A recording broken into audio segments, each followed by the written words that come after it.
Good morning from the second age of reason. We're here to discuss a topic that some people are interested in, maybe. The topic is gold. There are some people that believe that gold is a really good form of money because it's a rare substance. It has value.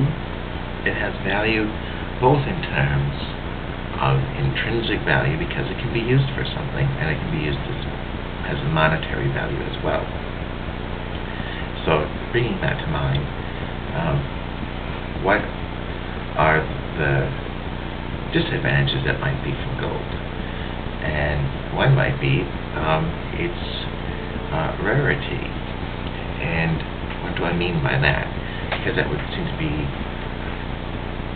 the foundation of its value is its rarity, and that's true.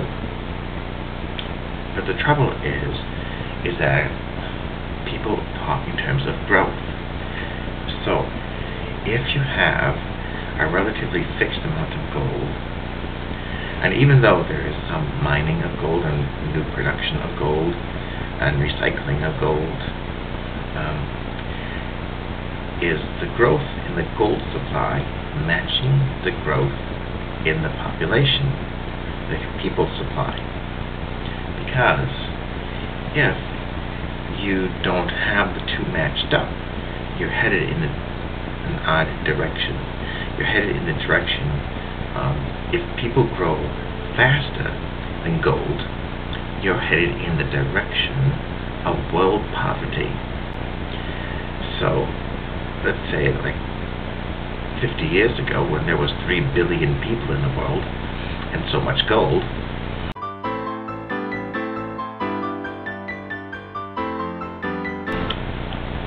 if it was evenly distributed, it'd be worth a certain amount. But now that there's 6 billion people in the world, you'd only have half as much gold per person.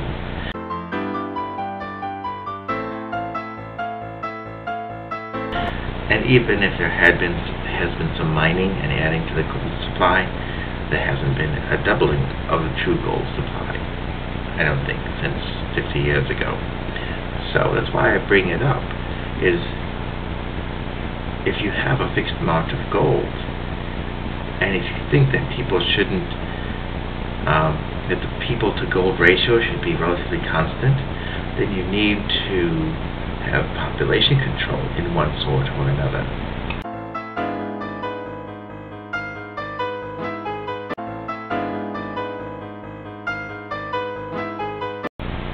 Whether by people on a voluntary basis by themselves, or whether by law and government edict, or by the old reliables of war, famine, and pestilence. That's where the gold can lead. If you have a concept of growth introduced, a growth that's increasing quicker than the supply of gold. Because then, if there is the same amount of gold and more people, you're just increasing the poverty level all that much. So the solution is, how do you make more gold, or how do you make less people? How should it be approached? Should it be mandated, mandatory, or do you think people should be enlightened and make the correct choices in their life? So I just want to mention that and invite you to comment and rate. Stars down below. And until later, we'll be seeing you.